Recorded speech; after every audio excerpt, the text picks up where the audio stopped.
आपका स्वागत करता हूं मेरे अपने YouTube चैनल के ऊपर थिंकिंग के ऊपर। सो टुडे आपको स्क्रीन पे विजुअली होगा, हम करने जा रहे हैं रोलेक्स रिंग्स लिमिटेड के IPO की एक ब्रीफिंग, जिससे आपको आइडिया मिल सके कि क्या आपको उसको सब्सक्राइब करना चाहिए या नहीं करना चाहिए। सो बेसिक डाटा मैं आपको बता देता हूँ कंपनी की हिस्ट्री के साथ में। कंपनी की हिस्ट्री ये है कि इसके 3 मैन्युफैक्चरिंग प्लांट है राजकोट के अंदर, जो कि फर्स्ट इस्टाब्लिश किया गया था 1985 के अंदर। Okay, and the second thing, इसके जो मैनेजिंग डायरेक्टर हैं वो मेडेका फैमिली ही रही है काफ़ी टाइम से, और अभी भी मनीष दयाशंकर, जो मेडेका जो दयाशंकर जी के एक बेटे हैं, वो इसको मैनेज कर रहे हैं। ठीक है, अब बात करते हैं थोड़े IPO की बेसिक डिटेल्स के बारे में। बेसिक डिटेल्स के अंदर क्या सारी चीज़ें हैं, एज यू कैन सी यहाँ पे हमारे सबसे पहले जो डेट्स है वो है कि IPO डेट्स क्या है। IPO डेट्स हमारी इसकी 28 से 30 जुलाई है। इसके बीच में अपन को अप्लाई करना है। स्टिल जब तक मैं ये वीडियो रिकॉर्ड कर रहा हूँ तब तक इसका जो रिवाइज स्टेटमेंट है, रिवाइज जो प्रोस्पेक्टस है other than red herring prospectus को नहीं आया। सो ये क्लियर कहना मुश्किल है कि किस प्राइस बैंड पे होगा, लेकिन हमने थोड़ा सा अप्रोक्सीमेशन किया है और जो जनरली चल भी रहा है मार्केट के अंदर कि इसकी वैल्यू क्या रहेगी। नाउ IPO वैल्यू क्या है, इसमें इन्होंने रेड हेरिंग प्रोस्पेक्टस के अंदर ही पहले से डिफाइन किया हुआ है कि ये फ्रेश इशू लेके आने वाले हैं 70 करोड़ के अप्रोक्स। ओके, और ये 63 लाख शेयर्स जो है वो क्या करने वाले ऑफर फॉर सेल के अंदर है। तो अप्रोक्सीमेट हमने 1000 की रेट से 630 करोड़ का उनका वैल्यू माना है। तो अप्रोक्सीमेट 700 करोड़ के समथिंग है वो ये IPO आने वाला है। ऑफर फॉर सेल कौन करता है? नॉर्मली क्या होता है कि जो कंपनी इश्यू कर रही है वो शेयर नहीं होते हैं, ये ऑलरेडी प्रोमोटर्स के पास में होते हैं जिन्हें वो आगे जाके सेल करने वाले हैं। अब अगेन इनका जो बिजनेस है वो भी एक बार देख लेते हैं। बिजनेस के क्या क्या है इनका business, as you can see इनकी मैन्युफैक्चरिंग बिजनेस है। मैन्युफैक्चरिंग के अंदर जो इनका राजकोट में मैन्युफैक्चरिंग फैसिलिटीज़ हैं उसमें ये ट्रांसमिशन के, इंजन के, चेसिस के and exhaust system and bearing का इनका काफ़ी बड़ा कारोबार है। तो ये 5 तरह के कंपोनेंट्स हैं जो कि ये मैन्युफैक्चर करते हैं बेसिकली। जो इनका मेन है, जो ये फंडिंग ले रहे हैं वो क्यों ले रहे हैं, यहाँ पे मैंने भी कई वीडियो स्क्रॉल कराया एंड आई विल गेट कि उन्होंने रॉन्ग इंटरप्रेटेड किया हुआ है। यहाँ पे वो वर्किंग कैपिटल रिक्वायरमेंट जो इनकी है, लॉन्ग टर्म वर्किंग कैपिटल उसके लिए किया है। इनका जो डेप्ट है वो ऑलरेडी बहुत कम है, इतना ज़्यादा नहीं है, और काफ़ी सिग्निफिकेंटली ये रीपेमेंट भी करते हुए आया।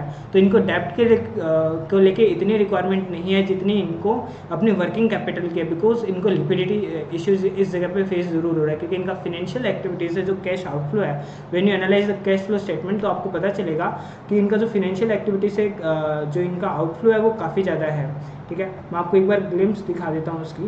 ये देखो, यहाँ पे आपके सामने कैश फ्लो का नेट दिखाया हुआ है मैंने, जिसके अंदर आपको क्लियरली विजिबल होगा कि जो इनका फिनेंशियल एक्टिविटीज से जो आउटफ्लो है वो इनका मोर देन 120 करोड़ 158 करोड़ इन 2019-2020 के अंदर 168 करोड़ एंड 24.619 करोड़ इनका टिल 30 सितंबर 2020 भी रहा है।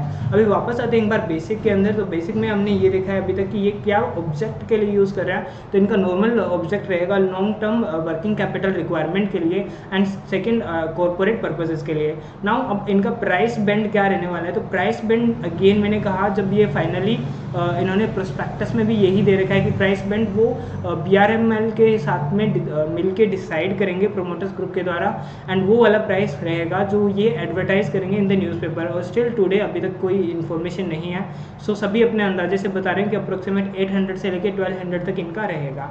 ओके, अब बात करते हैं मार्केट लोड। तो उसी के अकॉर्डिंग 15,000 का एक लोड बनना होता है अप्रोक्सीमेट, तो ये उसी के अकॉर्डिंग 15 या 17 नंबर ऑफ शेयर्स कर सकते हैं। Now coming to the issue है, जो वो इनका इश्यू जो है वो QIBs के अंदर, PIBs में एंड रिटेल सेगमेंट में कुछ इस तरह से। QIB क्या होता है, ये सारी डिटेल वीडियोस मैं लेके आने वाला हूँ। अगेन एक एक डिटेल रहेगी, ये एक बार फटाफट है ताकि आपको थोड़ा आइडिया मिल जाए कंपनी के लिए कि हाँ भाई आपको सब्सक्राइब करना चाहिए नहीं करना चाहिए। तो QIB के इनके अंदर 50% जो क्वालिफाइड इंस्टीट्यूशनल बायर है उनका 50% शेयर है, PIBs का 15% एंड रिटेल के अंदर जो ये इशू कर रहा है हम जैसे लोगों को, वो इनके आगे 35%। अब बात करते हैं लिस्टिंग कहाँ हो रही है, NSE BSE दोनों के अंदर हो रही है एंड हिस्ट्री आपको मैं पहले ही दिखा चुका हूँ। इसके अलावा कुछ इंपॉर्टेंट चीज़ें और भी है जो मैं आपको एक बार बता देता हूँ।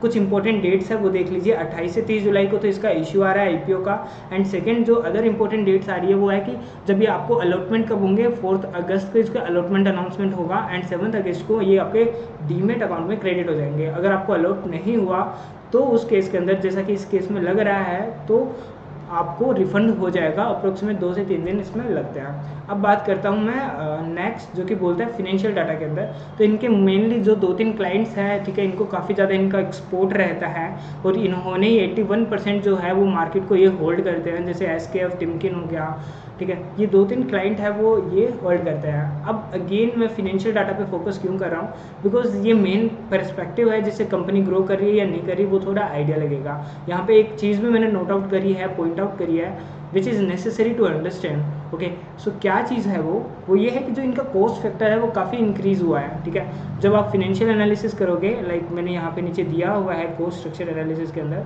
तो वो इनका काफ़ी इंक्रीज़ हुआ है। एज यू कैन सी कि जो इनका कॉस्ट रहता था, ठीक है, ये जो टोटल कॉस्ट एलिमेंट पे एक बार मैं फोकस करने को कहूँगा, वो इनका 88% पर ईयर रहता था। ठीक है, जो कि 2018 के अंदर था, 19 के अंदर ये 84% रहा, 85% अप्रोक्स मानो, 2020 के अंदर 89%, लेकिन अभी जो 2020 के 6 मंथ हुए हैं उसमें ये काफ़ी कम हो गया है 93.54% पे।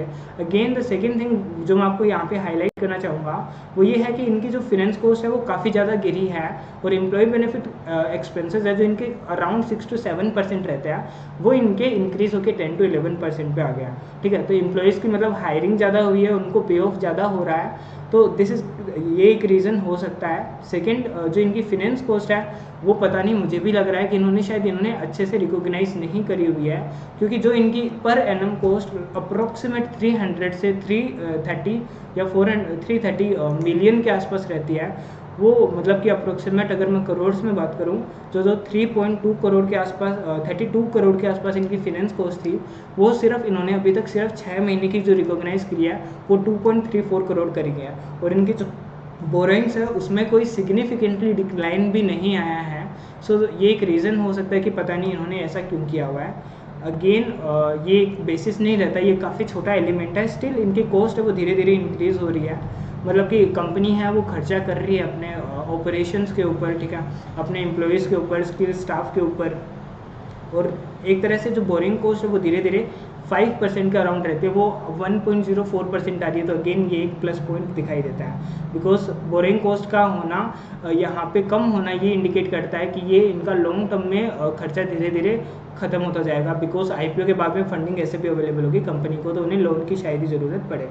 अब यहाँ पे कैश फ्लो के अंदर आप देख सकते हैं कि इनका cash flow from operating activities अच्छा है, पॉजिटिव है, काफ़ी है इस साल, क्योंकि इनका 94% के अराउंड एक्सपेंडिचर रहा है, तो इनको प्रॉफिट कम हुआ है। स्टिल इनका पॉजिटिव रहना भी कोविड के टाइम पे एक प्लस पॉइंट यहाँ पे दिखाई दे रहा है। एंड उसके बाद में जो मैं बात करूँगा वो है इनका बोरिंग स्ट्रक्चर।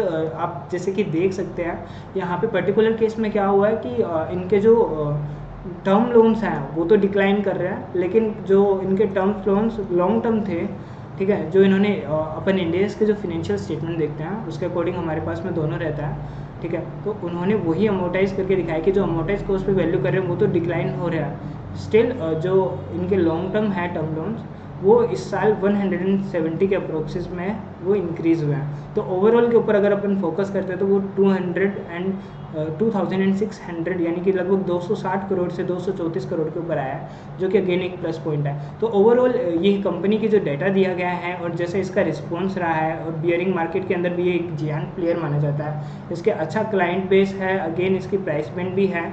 अगेन इसका एक डिटेल फंडामेंटल एनालिसिस मैं नेक्स्ट अलग वीडियो के अंदर करूँगा, लेकिन एक ब्रीफ वीडियो में अगर मैं बोलूँ तो अगेन ये एक प्लस पॉइंट दिखाई दे रहा है कि कंपनी जो इश्यू करके आ रही है, ठीक है, वो इनका बेनिफिशियल है, बिकॉज यहाँ पे ग्रे मार्केट प्रीमियम भी दिखाई दे रहा है अप्रोक्सीमेट 200 से 300 का जो कंपनी देगी पर शेयर, तो ये एक प्लस पॉइंट है।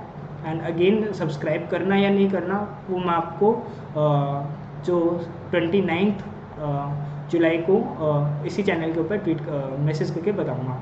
तब तक बने रहिए, keep like, keep share and keep subscribe the channel. Thank you.